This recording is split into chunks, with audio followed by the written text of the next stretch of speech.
Willpower, which is what we're talking about today, is defined as the ability to control or restrain one's impulses, emotions, and behaviors in order to achieve a longer term goal.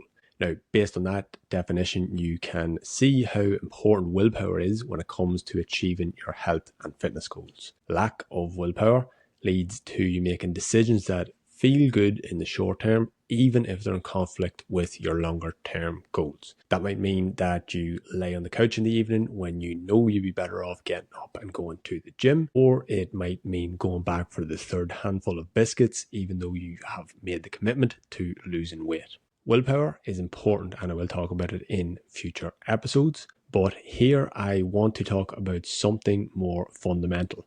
The real reason you are struggling is probably not because of your lack of willpower, it's that you haven't properly thought through your goals. So take, for example, a phrase that you may have heard yourself saying, or may have heard other people saying, something like, I'm going to try to lose a few kg over the next few months. And this goal might seem reasonable on the surface, but contrast it with someone who says, I'm going to spend the next 3 months hitting my calorie target at least 6 days per week, allowing 1 day per week for social occasions, and still aiming to keep things sensible on those days with the aim of losing 5 to 6 kg. I'm expecting it to be difficult at times, but I know will be worth it in the end, and then I can transition to a more flexible approach thereafter when the sporting season ramps up.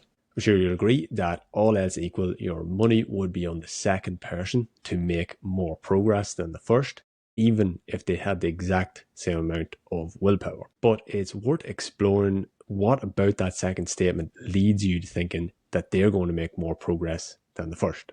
And in order to understand this better, you can take an example of how you might make another important decision in your life. So let's take buying a house as our example. You wouldn't simply set a goal to buy the biggest, fanciest, most popular mansion in the most popular location. You'd more likely pick one you can realistically see yourself being able to afford and that suits your lifestyle.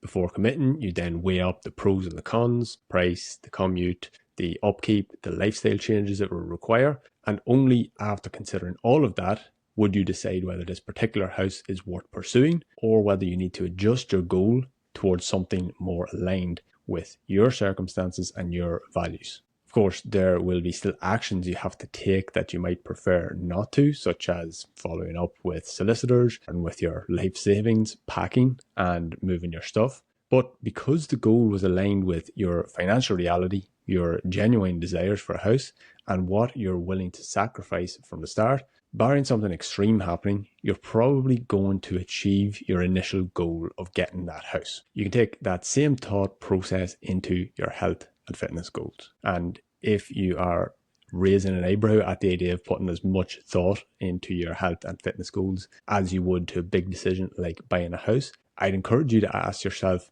if this misalignment is the reason you haven't been able to do it yet. Because to me, your body is your number one asset. For example, Confucius said, a healthy man wants 1,000 things, a sick man wants only one. And along with that, if your body is working well, it allows you to do and experience pretty much everything else at a higher level. So if you're bought into that, creating more aligned goals could look something like this. Step one is that you take time to assess what you really want to achieve, not based on what you think you should want, but what deeply resonates with you as a goal. By this, I mean avoiding goals that you have to logically justify to yourself as good, and instead focusing on goals that you want to achieve in and of themselves without any need for rationalizing why you want them. So I'm going to get lean enough to see my abs might become I want to feel fully energized on the football pitch. Or indeed, it could be vice versa.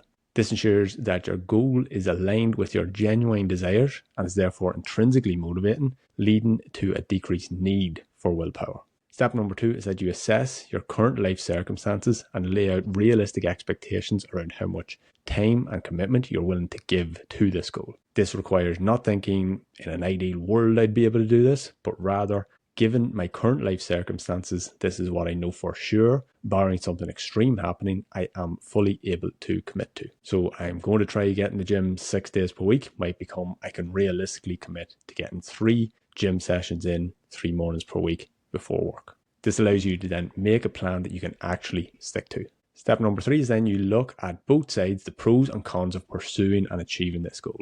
The pros being mostly obvious based on what your goal is, but they're very still worth highlighting. For example, better energy levels, more muscle, looking leaner, better sporting performance, feeling healthier. The cons might be less obvious, things like having to make time in the week to cook more, or having to have a conversation with your partner about changing the grocery shopping list, or having to get up earlier in the morning and cutting out the late nights watching TV.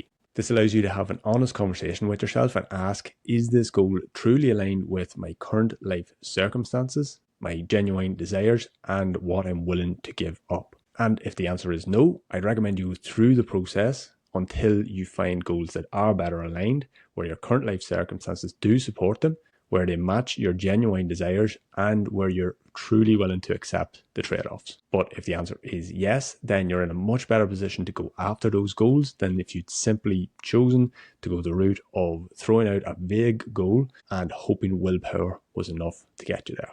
So before you tell yourself you need more willpower, first consider whether or not your goals are actually aligned with your reality, because willpower alone won't be enough if your goals are in conflict with your current life circumstances, don't match your genuine desires, or require sacrifices that you're not truly willing to make. Thanks for listening. If you'd like more free resources or info about my performance nutrition coaching program, hit the link in the podcast description.